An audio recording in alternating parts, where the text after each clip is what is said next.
If you like this video, subscribe to my channel, but let's get right to it. McClane. They are making another Die Hard film. The last one sucked so bad. A Good Day to Die Hard.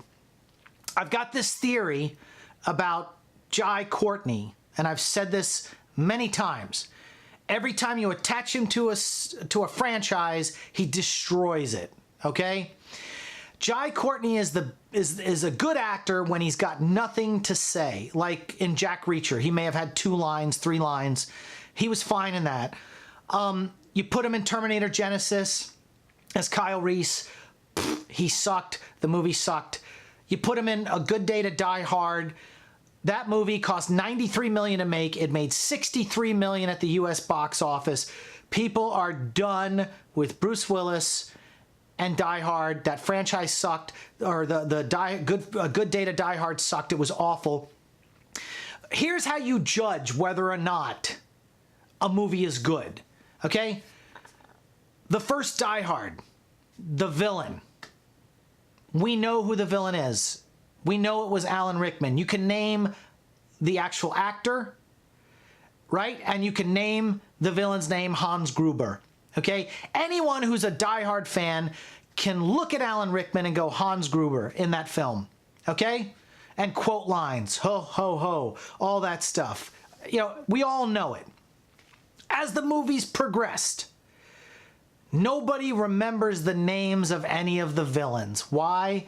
Because maybe Jeremy Irons, but he was the brother of Hans Gruber in Die Hard with a Vengeance. Okay? The last crappy movie, A Good Day to Die Hard, with Jai Courtney, anyone remember the villain? No. It was about like a terrorist organization taking over the small town of Chernobyl or some BS. Like, I don't even remember. I just remember a building collapsing at the end, and it was a father-son thing. And, you know, when they did Live Free or Die Hard, Timothy Olyphant played the villain in that one. And if I think really hard, I can remember his name, that villain, because it had something to do with the computer stuff. But Live Free or Die Hard was a good film. It started to make John McClane a superhero, where he was doing shit where he's jumping off F-35 Raptors and collapsing freeways and sliding down. I mean, it started getting crazy. But Mary Elizabeth Winstead was in that as his daughter. So, of course, the natural progression for A Good Day to Die Hard is bring in his son. But instead of casting someone really good, they cast Jai Courtney. Jai Courtney's got the best agent in Hollywood because he keeps putting him in franchises, even though the guy keeps just nosediving these franchises. So the other day, I read they're doing McClane, okay? But because Bruce Willis is getting old, it's not old like Schwarzenegger old, still knocking out Terminator films, or Stallone old, doing his last Rambo, doing the Creed stuff, reinventing himself. They want to have Bruce Willis in the beginning of this movie and at the end of this movie, and the entire middle of the movie is a flashback to when McClane was first entering the police force, and they're going to recast John McClane. Okay? And somehow the bookends of Bruce Willis will tie into the story of him as a police officer in the flashbacks. Okay? I gotta go back. I gotta digress. The last movie, A Good Day to Die Hard, $63 million at the US box office. It cost $92 million to make. It had to make $180 million to break even. It did a total global box office of $300 million. It was not successful. Okay? It may have made the studios $75 million bucks. That's nothing compared to Live Free or Die Hard. Nothing compared to Die Hard with a Vengeance. Nothing compared to Die Hard, Die Harder, Die Hard 2. And nothing compared to the original Die Hard. You gotta let that franchise die. But no!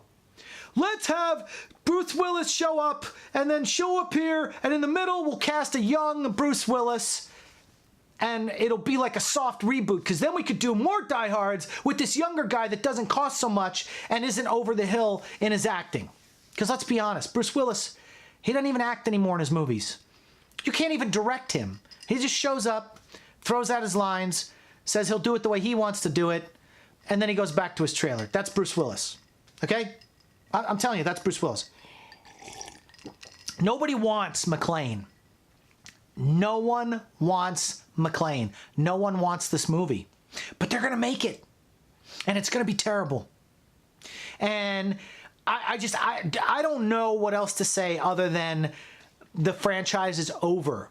The best thing we have right now when it comes to Die Hard is every Christmas, everyone will debate whether Die Hard was a Christmas movie or not, which I say it is, and every Christmas it will air on TV, just like It's a Wonderful Life.